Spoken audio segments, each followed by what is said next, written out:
Karen Thompson was not your average small-town woman.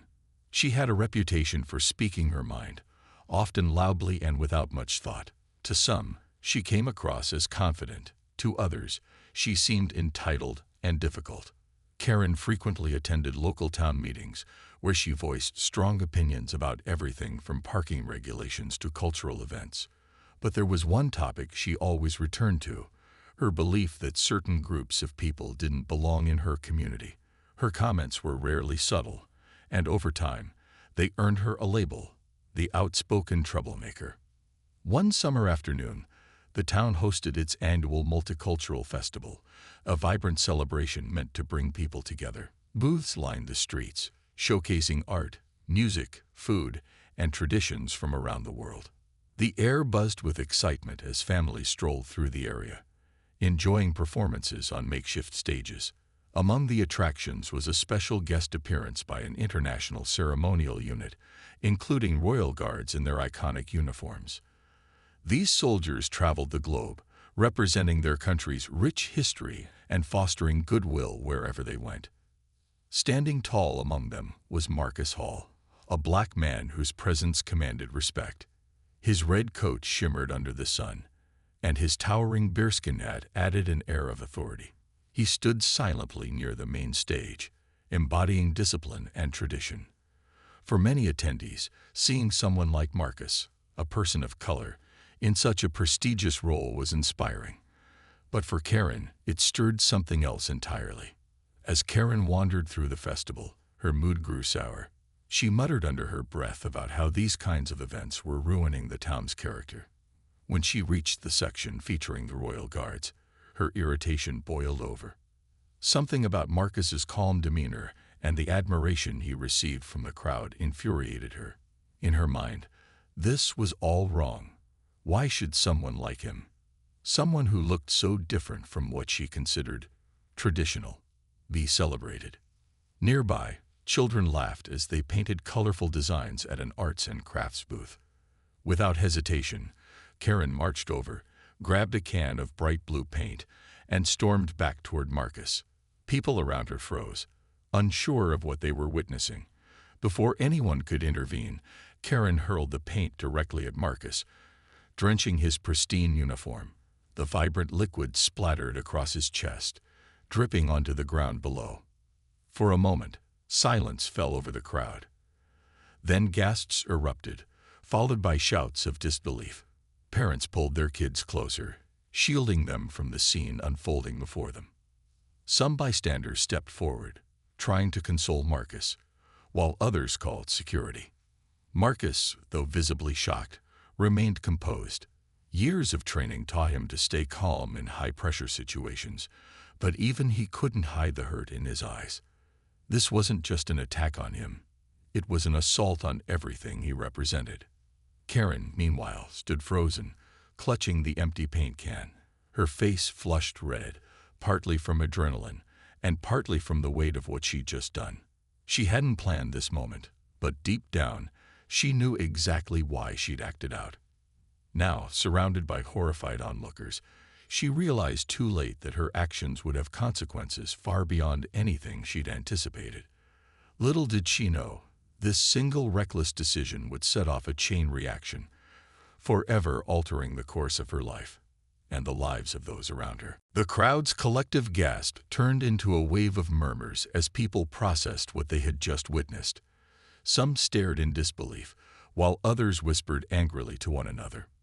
Parents shielded their children's eyes, pulling them away from the scene. The once joyful atmosphere of the festival was shattered, replaced by tension and outrage. Marcus Hall, still standing tall despite the paint dripping down his uniform, became the center of attention, not because of his ceremonial role, but because of the shocking act of disrespect he had endured. Security personnel rushed to the scene, quickly surrounding Karen. She stood frozen, her hands trembling as she clutched the empty paint can. Her face flushed red, partly from embarrassment and partly from defiance. When a security guard asked her to come with him, she hesitated, stammering something about freedom of expression. But no one was listening. The crowd's fury was palpable, and it was clear that Karen's feeble attempts at justification weren't going to save her. As word spread through the festival grounds, phones were pulled out, and videos of the incident began flooding social media. Within minutes, hashtags like #JusticeForMarcus and #RespectOurHeroes started trending online. People shared clips of the moment Karen hurled the paint, capturing her angry expression and Marcus's dignified response. Comment sections filled with messages of support for Marcus and calls for accountability for Karen. Strangers from across the country weighed in, condemning her actions as racist and unacceptable. What had begun as a local event quickly escalated into a national conversation. Back at the festival, Marcus was ushered away by fellow guards and organizers. They helped him clean up as best they could, though the damage to his uniform was irreversible. For Marcus, the incident wasn't just about the ruined attire. It was about the symbolism behind it.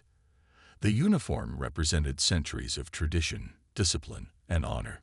It was a symbol of unity and service, worn proudly by those who dedicated their lives to protecting and representing their nation. To see it defaced in such a public and hateful way was deeply humiliating. Meanwhile, Karen was taken to a nearby holding area, where she sat fuming. She couldn't understand why everyone was making such a big deal out of what she called a simple prank. In her mind, she hadn't done anything wrong. She was simply expressing her frustration. But the more she tried to justify her actions, the angrier the people around her became. Even the security staff, who were supposed to remain neutral, struggled to hide their disgust as they processed her statement. By evening, news outlets picked up the story, broadcasting footage of the incident alongside interviews with witnesses. One woman, visibly shaken, described how Karen's actions had ruined the spirit of the festival. This was supposed to be a day of celebration, she said, tears welling up in her eyes. Instead, we're left feeling divided and hurt. Another attendee, a young boy who idolized the Royal Guards, recounted how he dreamed of wearing the uniform himself someday. Seeing Marcus humiliated had crushed that dream, leaving him confused and upset. Karen's name and face were plastered everywhere, on TV screens, in newspapers, and across social media platforms. Memes mocking her circulated online, turning her into a punchline. Yet beneath the humor lay a darker truth. Society had little tolerance for acts of racism or hatred, especially when they targeted individuals working to promote peace and understanding. As Karen sat alone in the holding area, unaware of the storm brewing outside, she failed to grasp the magnitude of what she had unleashed. Her impulsive decision would soon ripple far beyond the festival grounds, affecting not only her life, but also the lives of countless others. The morning after the incident, Karen woke up in a cold, sterile holding cell. Her head throbbed, and her body felt stiff from sleeping on the hard bench.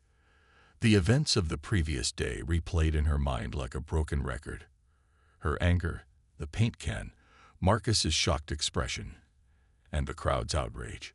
She tried to convince herself it was all a misunderstanding, but deep down, she knew better. For the first time in her life, Karen felt truly alone. By mid-morning, she was brought into an interrogation room where 2 police officers waited. They informed her that she was being charged with vandalism, assault, and a hate crime. The words hit her like a punch to the gut. A hate crime, she stammered, her voice trembling. That's ridiculous. I wasn't targeting him because of his race. I barely even thought about it. But the officers weren't swayed. They showed her screenshots of social media posts highlighting her past comments at town meetings, where she'd made racially insensitive remarks. It painted a clear picture. This wasn't just a random act of frustration. It was part of a pattern. As the hours dragged on, Karen learned that bail had been set at an amount she couldn't afford. Her family hadn't shown up to support her. Not her husband, not her kids, not even her closest friends. Calls to them went unanswered, leaving her feeling abandoned. When her lawyer finally arrived, he didn't mince words. "This is bad, Karen," he said bluntly. "Really bad. Public opinion is against you, and people are calling for justice. You need to prepare yourself. Outside the station, protesters gathered, holding signs that read "No racism allowed" and "Respect all cultures."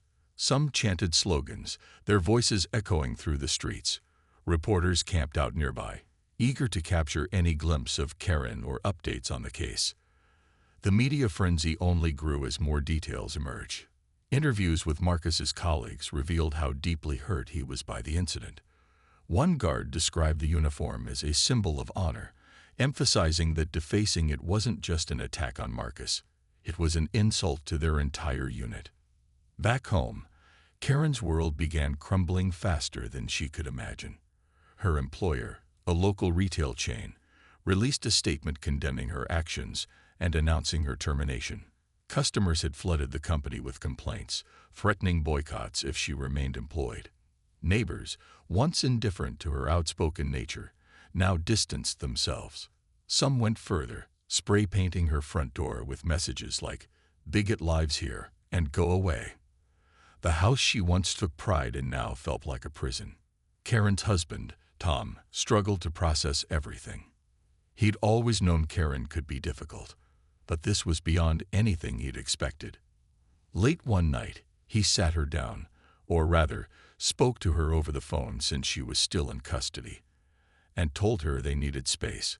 "I can't keep defending you, Karen," he said, his voice heavy with disappointment. "The kids feel the same way. We're done." His words cut deeper than any punishment the court could impose. For the first time, Karen allowed herself to cry, sobbing uncontrollably as the reality of her isolation sank in. Even her children, who had always been loyal to her despite her sharp tongue, refused to speak to her. Her teenage daughter posted a public message on social media disowning her mother, saying she was ashamed to call Karen family. Friends stopped returning her calls, and acquaintances blocked her online. The community she thought she belonged to had turned its back on her completely. As days turned into weeks, Karen began to realize the enormity of what she had done.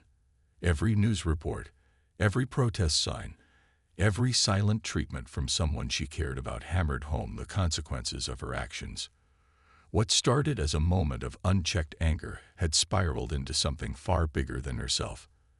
And though she tried to rationalize it away, there was no escaping the truth. Her life, as she knew it, was over. Karen's life outside the holding cell was unrecognizable. The house she once called home, a place filled with family photos and memories, now stood empty and cold. Her husband, Tom, had moved out, taking the kids with him. He left behind only a short note on the kitchen counter: "I can't fix this for you anymore." At first, Karen thought he'd come back. Surely, he'd realize she needed him. But days turned into weeks, and there was no sign of reconciliation. Her children refused to answer her calls or texts, and when she drove by their new apartment, they wouldn't even look at her. Neighbors who had once tolerated her outspokenness now avoided her like the plague. Some gave her icy stares when she passed them on the street, while others went out of their way to make snide comments. "You're a disgrace," one woman hissed as Karen walked her dog. Another neighbor vandalized her mailbox, spray painting it with words like "racist" and "monster." Even the local grocery store cashier seemed to take longer than usual ringing up her items, refusing to meet her eyes. Every interaction reminded Karen that she was no longer welcome in the community she'd lived in for years. Her finances crumbled alongside her personal relationships. Without a job, Karen struggled to pay bills. Utilities were shut off one by one, first electricity, then water. She sold furniture and trinkets online to scrape together enough money for rent, but it wasn't enough. Letters from creditors piled up on her kitchen table, each one more urgent than the last.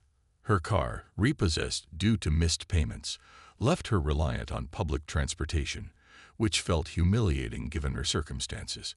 Every bus ride became a gauntlet of judgmental glances and whispered remarks about that woman. As the legal process dragged on, Karen tried to convince herself that things would get better once the trial was over. But deep down, she knew the damage was done. People weren't just mad, they were hurt. Parents told stories of how their children cried after hearing about the incident. Teachers reported that students asked questions about racism, using Karen's actions as an example of what not to do. Even strangers wrote letters to local newspapers, expressing how disappointed they were in her behavior.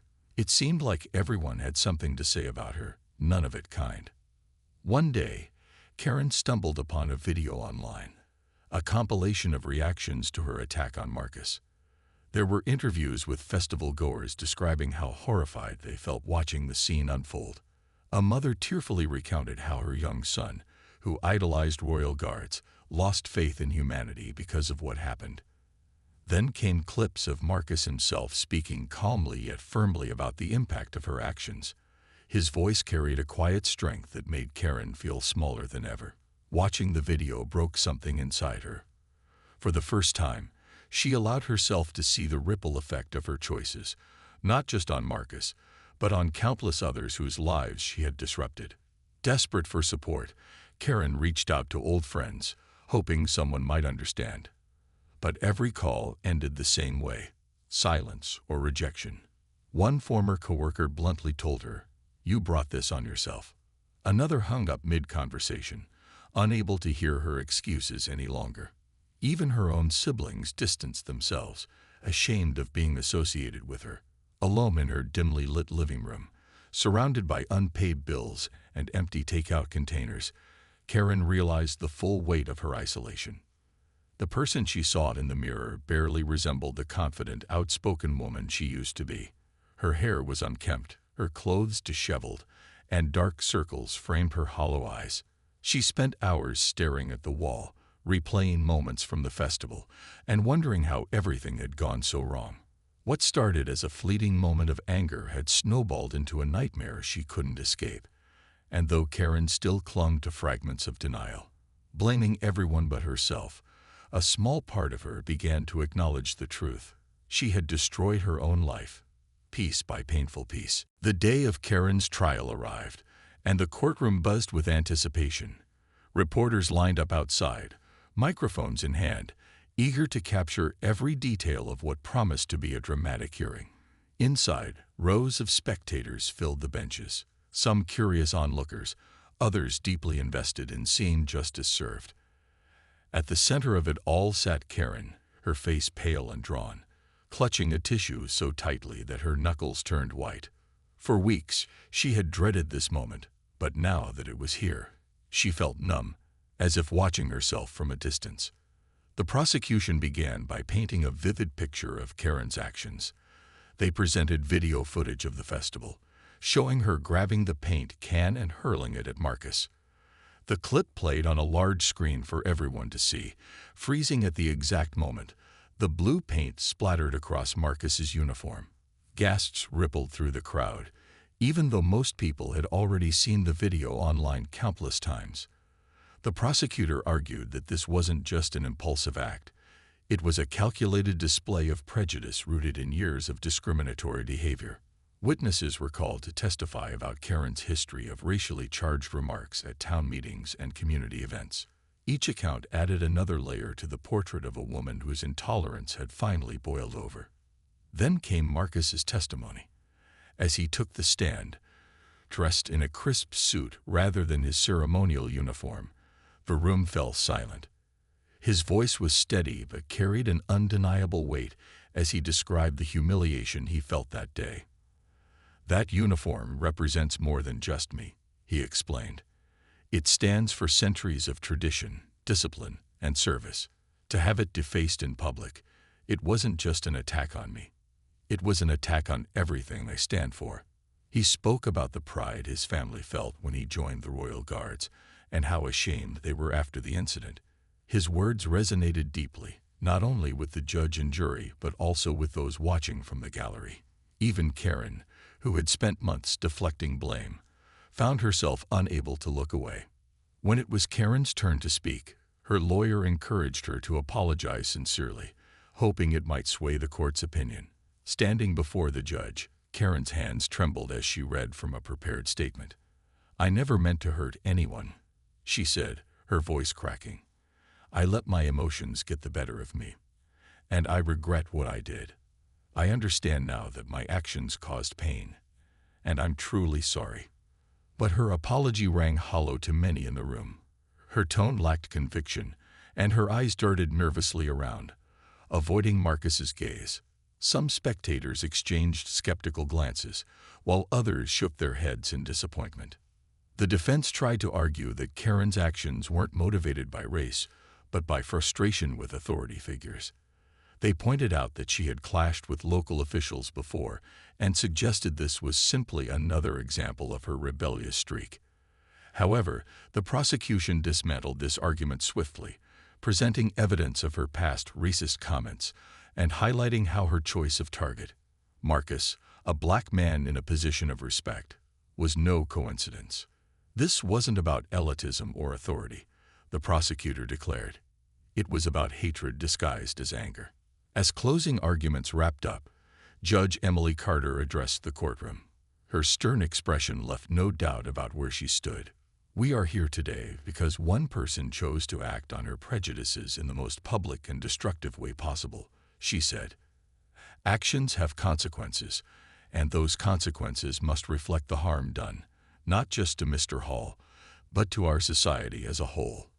With that, the case went to the jury, leaving Karen to sit anxiously as they deliberated. For hours, Karen waited, replaying every moment of the trial in her mind. She thought about Marcus's testimony, the angry faces in the crowd, and the videos that would haunt her forever. For the first time, she realized that apologizing wouldn't undo the damage she had caused. No matter what happened next, her life, and the lives of those she had hurt, would never be the same again. The jury's verdict came after hours of tense deliberation, and when the foreman stood to deliver it, the courtroom fell silent. Every eye was fixed on Karen, as the word guilty echoed through the room. Her face turned ghostly white, and she gripped the edge of the table for support, her knuckles pale. The judge wasted no time in delivering the sentence. 3 years in prison, mandatory restitution to the Royal Guards organization, and a requirement to attend anti-racism counseling upon release. Judge Emily Carter didn't mince words as she addressed Karen directly. "Your actions were not only disrespectful but deeply harmful," the judge said, her voice firm and unyielding. "You chose to act out of prejudice, targeting an individual who represented honor, service, and unity. This court cannot undo the damage you've caused, but we can ensure that your behavior has consequences. My hope is that during your time in custody, you will reflect on your choices and work toward meaningful change." Karen's lawyer leaned over to whisper something to her, but she barely heard him. Her mind raced with thoughts of what lay ahead: prison uniforms, cold cells, and the loss of freedom. Outside the courthouse, cheers erupted from the crowd gathered there. Protesters held up signs celebrating the guilty verdict, their chants filling the air. Some even clapped as Karen was led away in handcuffs, her head bowed in shame. Reporters shouted questions at her, but she kept her eyes fixed on the ground, unable or unwilling to respond. Life behind bars proved harsher than Karen could have imagined. Inmates quickly learned who she was thanks to media coverage, and many treated her with hostility. She became a target for ridicule, labeled a racist coward by those around her. Meals were eaten alone, showers taken with caution, and nights spent lying awake, listening to distant laughter and taunts. Letters from home never arrived, not because they weren't sent, but because no one wrote to her anymore. Her family had moved on, severing ties completely. Even her youngest child stopped answering her rare phone calls, leaving her utterly isolated. Work assignments inside the prison offered little relief. Karen scrubbed floors, folded laundry, and performed other menial tasks under strict supervision. Guards watched her closely, ensuring she followed rules, while fellow inmates whispered insults whenever she passed. Days blurred together into a monotonous cycle of regret and loneliness. Yet amidst the bleakness, small moments of clarity began to surface. During group therapy sessions mandated by the court, Karen listened to stories from others about how hatred and ignorance had ruined lives, including their own. For the first time, she started to see herself not as a victim of circumstance, but as someone responsible for perpetuating harm. One particularly difficult session forced Karen to confront uncomfortable truths. A counselor asked her to write a letter to Marcus, expressing genuine remorse without excuses. At first, Karen resisted, arguing that Marcus would never read it anyway. But the counselor insisted, saying the exercise wasn't for Marcus, it was for her. That night, sitting on the edge of her bunk with a pen in hand, Karen poured her heart onto paper. She admitted her biases, acknowledged the pain she'd caused, and vowed to do better if given another chance. Writing the letter felt like lifting a weight off her chest, though she knew it wouldn't erase the past. As months turned into years, Karen slowly began to change. She devoured books recommended during counseling sessions, learning about systemic racism, privilege, and empathy. She participated in workshops designed to challenge prejudices and foster understanding.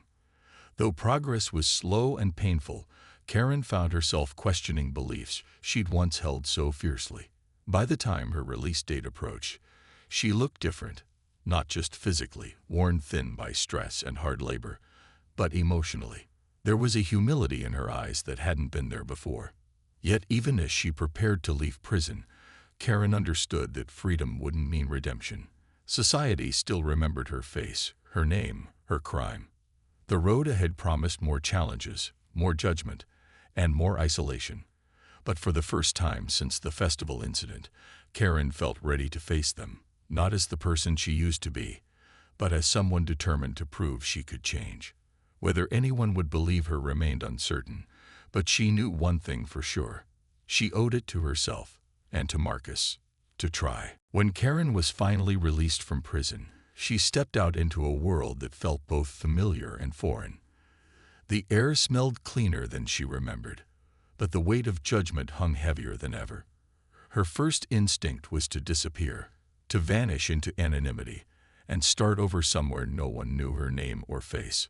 With the little money she had saved from working odd jobs in prison, she moved to a small town hours away, renting a modest apartment under an assumed name. But even there, blending in wasn't as easy as she'd hoped.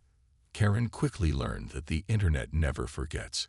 Employers recognized her face from viral videos or news articles, and job applications were met with polite rejections, or worse, outright hostility.